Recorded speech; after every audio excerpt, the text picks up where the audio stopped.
पर कब्जा जमाने के लिए आडवाणी और मोदी के बीच एक युद्ध छिड़ा था। सुलह समझौता राजनाथ सिंह ने करवाया था। नितिन गडकरी ने भी महत्वपूर्ण भूमिका अदा की थी।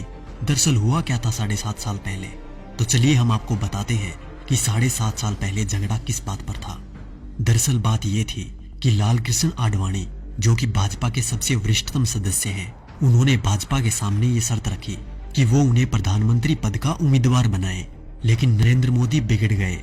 नरेंद्र मोदी ने सीधी धमकी दे डाली कि अगला प्रधानमंत्री पद का उम्मीदवार उन्हें ही बनाया जाए, और वो भी इसी महीने। ये सुनकर सब सकते में आ गए।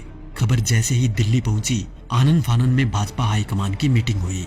नरेंद्र मोदी और आडवाणी दोनों के बीच सुलह करवाने का प्रयास हुआ और अंत में ये निर्णय लिया गया कि चुनाव लड़ने के लिए धन की व्यवस्था आडवाणी और मोदी में से जो भी करेगा, पार्टी उन्हें ही प्रधानमंत्री पद का उम्मीदवार बनाएगी। अपने 12 साल के गुजरात के शासन के दौरान नरेंद्र मोदी की मित्रता कुछ बड़े उद्योगपतियों के साथ थी, जबकि आडवाणी के साथ ये सुविधा नहीं थी। धन की व्यवस्था करने में नरेंद्र मोदी सफल रहे। अब उसके बाद घटनाक्रम धीरे धीरे बदलने लग गया। पूंजीपतियों ने भाजपा के सामने शर्त रख दी कि भाजपा को तभी धन उपलब्ध करवाएंगे जब नरेंद्र मोदी को प्रधानमंत्री पद का उम्मीदवार पार्टी घोषित कर दे। भाजपा को पूंजीपतियों के दबाव के आगे झुकना पड़ा और नरेंद्र मोदी को प्रधानमंत्री पद का उम्मीदवार बनाना पड़ा। आडवाणी नाराज होकर कोप भवन में बैठ गए। उसके बाद धीरे धीरे घटनाक्रम बदला। लोकसभा चुनाव प्रचार के दौरान मुकेश अंबानी ने देश में 22 चैनल खरीद लिए। इन चैनल को ये निर्देश था कि वो दिन रात मोदी का प्रचार करे, उनकी रैलियों के भाषण लाइव टेलीकास्ट करे और समस्त विपक्षी नेता यानी आज के विपक्षी नेताओं पर तंज कसने के लिए कहा गया। मायावती, अखिलेश, केजरीवाल, राहुल गांधी, सोनिया गांधी, लालू समेत तमाम नेताओं पर तंज कसने के लिए कहा गया। मीडिया ने ये काम बखूबी किया भी। तकरीबन 600 वेबसाइटों को मुकेश अंबानी ने खरीद लिया। नरेंद्र मोदी ने 400 रैलियां की थी। इन रैलियों का खर्चा अपने 67 पूंजीपति मित्रों के द्वारा उठाया गया। नरेंद्र मोदी को चुनाव प्रचार करने के लिए एक हेलीकॉप्टर दिया गया था। ये हेलीकॉप्टर चुनाव प्रसार के लिए अडानी ने दिया था। जैसे ही परिस्थितियां थोड़ी बदली, देश के प्रधानमंत्री मोदी जी बन गए। अरे मित्रों, मैं तो पीएम बन गया। पीएम बन के कैसा तन गया।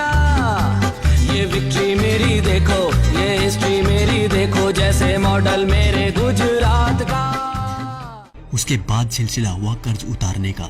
तो सुनिए क्या क्या हुआ। अडानी को ऑस्ट्रेलिया के क्वींसलैंड शहर में खनन के लिए 600 करोड़ का कर्ज नरेंद्र मोदी ने दिलवाया। उनके पिछले 67,000 करोड़ के लोन को माफ कर दिया गया। मुकेश अंबानी को फ्री में 4G स्पेक्ट्रम दिए गए। इसके अलावा मुकेश अंबानी की कंपनी पर पिछली सरकार द्वारा लगाया गया जुर्माना माफ कर दिया गया। उनके भी कुछ कर्जों का राइट ऑफ कर दिया गया। दैनिक जागरण अखबार ने लोकसभा प्रचार के दौरान नरेंद्र मोदी का बखूबी साथ दिया था, इसलिए इस अखबार के मालिक को मोदी जी ने राज्यसभा में शासन बना दिया। दैनिक भास्कर अखबार, जिसके मालिक वेदांता कंपनी है, उसको मोदी जी ने छत्तीसगढ़ में कोयले की खदान दिलवा दी।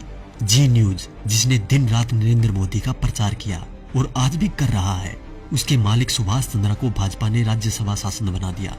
और अब बात करें किसान और गरीब लोगों की, तो शायद उनके बारे में मुझे बोलने की जरूरत ही नहीं, क्योंकि सभी नेता कोई भी पार्टी का हो एक ही बात बोलता है, कर्ज माफ, लोगों को नौकरी और लड़कियों को सम्मान।